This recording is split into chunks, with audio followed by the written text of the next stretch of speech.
Praise Lord. ദൈവനാമത്തിന് മഹത്വം ഉണ്ടാകട്ടെ. വീണ്ടും ഒരിക്കൽ കൂടി വചനവുമായി നിങ്ങളുടെ മുമ്പ് നിൽക്കുവാൻ ദൈവം ഇടയാക്കിയ കൃപകൾക്കായി നന്ദിയോടെ സ്തുതിക്കുന്നു, സ്തോത്രം ചെയ്യുന്നു. ഇന്ന് എൻ്റെ ഉപവാസത്തിൻ്റെ 25-ാം ദിവസമാണ്. ഞാൻ കഴിഞ്ഞ നാളുകൾ പറയുവാനിടയായി ദൈവം എന്നോട്, ഞങ്ങളുടെ ചർച്ചിൽ 25 ദിവസത്തെ ഫാസ്റ്റിംഗ് പ്രെയറാണ് നടക്കുന്നത്. പക്ഷേ കർത്താവ് എന്നോട് 39 ദിവസം ഫാസ്റ്റിംഗ് എടുക്കാനായിട്ട് ആലോചന നൽകി. അതുകൊണ്ട് ഞാൻ കർത്താവിനെ കീഴ്പ്പെട്ട് ഫാസ്റ്റിംഗ് ആയിട്ട് ഇന്ന് 25 ദിവസമായി. കർത്താവ് ഇതുവരെയും അതിഭദ്രമായി കാത്തു സൂക്ഷിച്ചു കൊണ്ടിരിക്കുന്നു. എന്നാൽ പിശാച് ഉപവാസത്തെ മുടക്കുവാനായിട്ട് പല തന്ത്രങ്ങളും മെനഞ്ഞു. 21-ാമത്തെ ദിവസമായപ്പോൾ എനിക്കൊരു ശക്തമായി എനിക്ക് പനി കടന്നു വരികയും എന്നെ വളരെയധികം അത് ഭാരപ്പെടുത്തുകയും ഞാൻ അപ്പോഴും പിശാചിനോട് പറഞ്ഞു, ഞാൻ കിടന്നുകൊണ്ടായാലും ഞാൻ ദൈവസന്നിധിയിൽ ജാഗരിച്ചു കൊണ്ടേ ഇരിക്കും, ഞാൻ ഭക്ഷണം കഴിക്കത്തില്ല, നിന്നെ ജയിക്കുവാൻ ഞാൻ അനുവദിക്കത്തില്ല എന്ന്. അടുത്ത ദിവസമായപ്പോൾ ഒട്ടും പിടിച്ചു നിൽക്കാൻ പറ്റാത്ത അവസ്ഥയായി. എന്നാലും അവിടെയും ഫാസ്റ്റിംഗ് കട്ട് ചെയ്യാൻ ദൈവം അനുവദിച്ചില്ല. അതിൻ്റെ അടുത്ത ദിവസം കട്ടിലിൽ നിന്ന് എഴുന്നേൽക്കുമ്പോൾ തന്നെ വീണു പോകുന്ന രീതിയിലുള്ള അവസ്ഥകളായിരുന്നു. അന്നേരം ഞാൻ ഹസ്ബൻഡിനോട് പറഞ്ഞു, എനിക്ക് എഴുന്നേക്കാൻ കഴിയണില്ല, എനിക്കൊരു ഗ്ലാസ് വെള്ളം വേണം, ഒരു ചായ വേണം എന്ന് ആവശ്യപ്പെട്ടു. അത് കഴിഞ്ഞ വെള്ളിയാഴ്ചയായിരുന്നു അത് സംഭവിച്ചത്. രാവിലെ എഴുന്നേറ്റപ്പോൾ എനിക്ക് എഴുന്നേക്കാൻ പറ്റുന്നില്ല. ഞാൻ എഴുന്നേക്കുന്നു വീഴുന്നു. അത്രമാത്രം പനി കഠിനമായിരുന്നു. പക്ഷേ ഒരു ചായ കുടിച്ചു. അത് കഴിഞ്ഞ് കുറച്ച് കഴിഞ്ഞപ്പോൾ ഒരു അരമണിക്കൂർ കഴിഞ്ഞപ്പോൾ ഞാൻ ഓക്കെ ആയി. എന്നാലും ഇപ്പോൾ പനി മാറി. പക്ഷേ ആ പനി തുടർന്ന് ശ്വാസം മുട്ടലിൻ്റെ അനുഭവമൊക്കെ ഉണ്ടെങ്കിലും ഇതുവരെ പിശാചിനെ ജയിക്കുവാൻ ദൈവം എന്നെ ഇടയാക്കിയില്ല. ഉപവാസം കട്ട് ചെയ്യാതെ തന്നെ ഇന്ന് 25-ാമത്തെ ദിവസത്തിലേക്ക് പ്രവേശിക്കുവാൻ ദൈവം ഇടയാക്കി. എന്നെ കേൾക്കുന്ന ദൈവമക്കളുടെ പ്രാർത്ഥന ഞാൻ ആവശ്യപ്പെടുന്നു. എനിക്ക് 39 ദിവസവും പൂർത്തീകരിക്കുവാനായിട്ട് ദൈവത്തിൻ്റെ ശക്തി അമിതമായി ലഭിക്കുവാനും ശുശ്രൂഷയിൽ തുടർന്നും ശക്തമായി ദൈവത്തിൻ്റെ സന്നിധിയിൽ ആയിരുന്നു കൊണ്ട് ദൈവത്തിൻ്റെ ഹിതമനുസരിച്ച്, ദൈവത്തിൻ്റെ വിളിയും തിരഞ്ഞെടുപ്പും അനുസരിച്ച്, ദൈവം എന്നെ നടത്തുന്നതിനനുസരിച്ച് മുന്നോട്ട് പോകുവാനായിട്ട് ഞാൻ ആഗ്രഹിക്കുകയാണ്. ദൈവത്തിൻ്റെ സാന്നിധ്യം നമ്മെ വിട്ടു പോകാതിരിക്കുവാൻ മോശ ആവശ്യപ്പെട്ടതുപോലെ, യോശുവ ആവശ്യപ്പെട്ടതുപോലെ ദൈവത്തിൻ്റെ സാന്നിധ്യം നമ്മെ വിട്ടു പോകാതിരിക്കുവാനായിട്ട് നാം പ്രാർത്ഥിക്കണം. കർത്താവിൻ്റെ സാന്നിധ്യം നമ്മുടെ കൂടെയുണ്ടെങ്കിൽ പിശാച് ഏതൊക്കെ രീതിയിലുള്ള തന്ത്രങ്ങൾ മെനഞ്ഞാലും, ഏതൊക്കെ രീതിയിലുള്ള പ്രശ്നങ്ങൾ കൊണ്ടിട്ടാലും അത് നമ്മെ തളർത്തത്തില്ല, നമ്മെ നശിപ്പിക്കത്തില്ല. കർത്താവിൽ നാം ബലപ്പെട്ടുകൊണ്ട്, കർത്താവിൽ ആശ്രയിച്ചുകൊണ്ട്, ക്രിസ്തുവിനെ മുറുകെ പിടിച്ചുകൊണ്ട്, കർത്താവ് നമ്മെ വഴി നടത്തുന്നതിനെ അനുസരിച്ച് കർത്താവിൻ്റെ ഹിതപ്രകാരം നമ്മെ ഏൽപ്പിച്ചു കൊടുത്ത് നാം മുന്നോട്ട് പോയാൽ നിശ്ചയമായും കർത്താവ് നമ്മെ വഴി നടത്തുന്നതും നമ്മെ ബലപ്പെടുത്തുന്നതും നമുക്ക് തന്നെ വ്യക്തമായി മനസ്സിലാക്കുവാൻ കഴിയും. അതുകൊണ്ട് ദൈവമക്കളെ, നാം നമ്മെ തന്നെ കർത്താവിൻ്റെ കരങ്ങളിൽ കൊടുക്കുക. ഓരോ ദിവസവും കർത്താവിൻ്റെ സന്നിധിയിൽ നാം താഴ്ന്നിരുന്നു കൊണ്ട് കർത്താവ് നമ്മെ നയിക്കുവാനായിട്ട്, കർത്താവ് തന്നെ കരം പിടിച്ച് നടത്താൻ, നാമല്ല കർത്താവിൻ്റെ കരം പിടിക്കേണ്ടത്, കർത്താവ് നമ്മുടെ കരത്തെ പിടിക്കണം. കർത്താവ് നമ്മുടെ കരത്തെ പിടിച്ച്, അതായത് കുഞ്ഞു കുട്ടികളെ മാതാപിതാക്കളുടെ ഇഷ്ടത്തിനനുസരിച്ച് നടക്കുവാൻ എന്താണ് ചെയ്യുന്നത്? മാതാപിതാക്കൾ അവരുടെ കരത്തെ പിടിച്ച് നടത്തും. അപ്പോൾ ആ കുഞ്ഞുങ്ങൾക്ക് അബദ്ധാനർത്ഥങ്ങൾ കടന്നു വരത്തില്ല, അവർ വീഴത്തില്ല, അവരുടെ കാല് തട്ടത്തില്ല, ഒന്നും സംഭവിക്കത്തില്ല. നമ്മൾ മാതാപിതാക്കൾ കുഞ്ഞുങ്ങളെ പിടിച്ചു നടത്തുന്നത് നമ്മൾ ആഗ്രഹിക്കുന്ന വഴിയിൽ അവരെ നടത്തുകയാണ് ചെയ്യുന്നത്.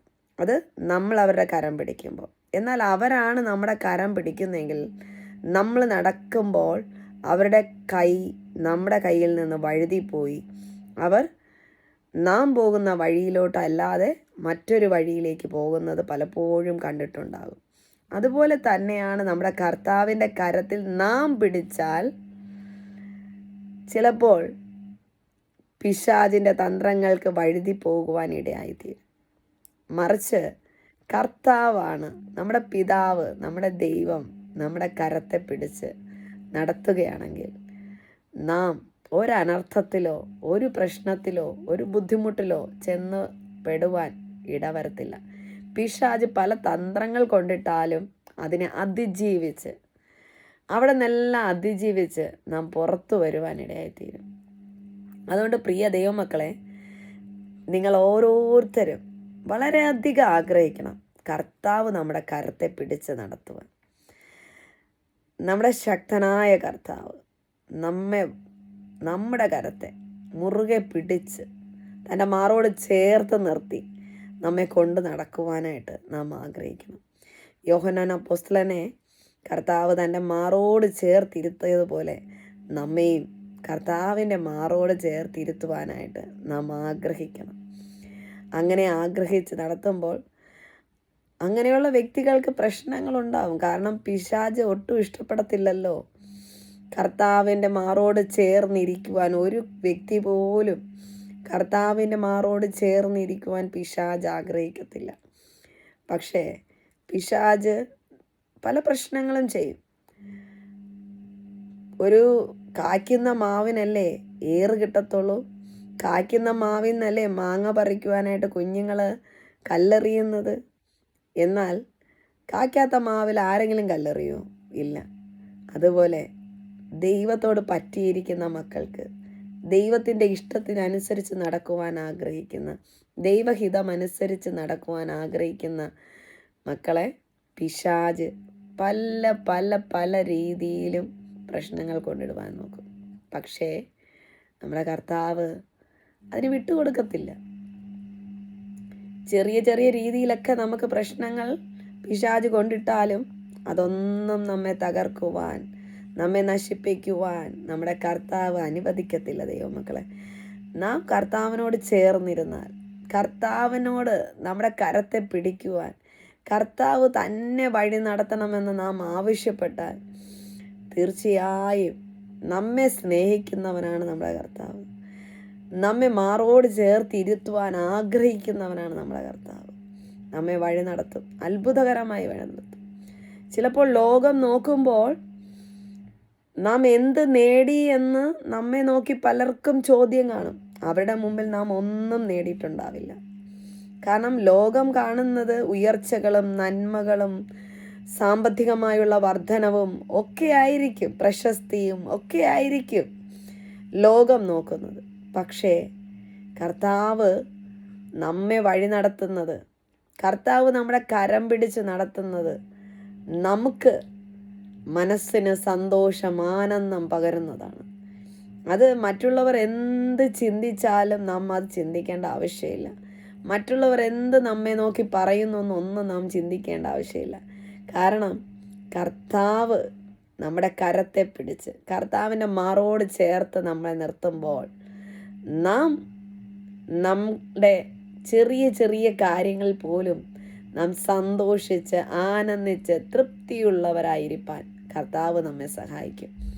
മറ്റുള്ളവർ നമ്മെ നോക്കി പലതും പറയുമ്പോഴും അതൊന്നും നമുക്ക് പ്രയാസമോ വേദനയോ ഒന്നും കടന്നു വരത്തില്ല. കാരണം നാം ദൈവമക്കളാണ്, കർത്താവിൻ്റെ മക്കളാണ്. കർത്താവ് നമ്മെ നടത്തുമ്പോൾ നാം വേദനിക്കേണ്ട ആവശ്യമേ ഇല്ല.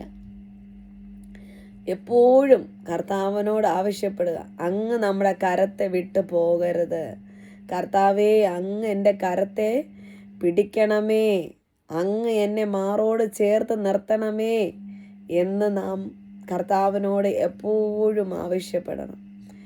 അങ്ങനെ നാം മുന്നോട്ട് പോയാൽ ലോകരുടെ മുമ്പിൽ നാം ഒന്നും നേടിയില്ലെങ്കിലും നാം കർത്താവിൻ്റെ സന്നിധിയിൽ, കർത്താവിൻ്റെ മുമ്പിൽ കർത്താവിൻ്റെ പ്രിയ മക്കളായി ജീവിക്കുവാൻ കർത്താവ് നമ്മെ സഹായിക്കും.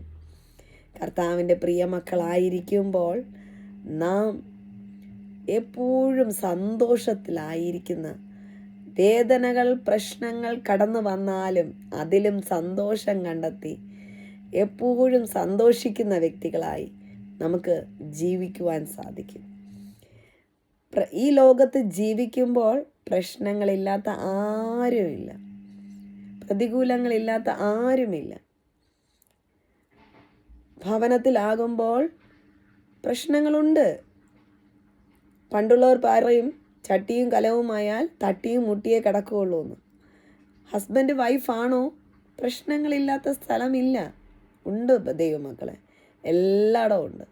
പക്ഷേ ആ പ്രശ്നങ്ങളൊന്നും നമ്മെ തകർക്കത്തില്ല. നമുക്ക് ഹാപ്പി ആയിട്ടിരിക്കുവാൻ, ജോയ്ഫുള്ളായിട്ടിരിക്കുവാൻ ദൈവം നമ്മെ സഹായിക്കും. അതിനായി നിങ്ങളെ സഹായിക്കട്ടെ, ദൈവം നിങ്ങളെ അനുഗ്രഹിക്കട്ടെ. അതിനായി ഞാൻ പ്രാർത്ഥിക്കുന്നു. ആമേൻ.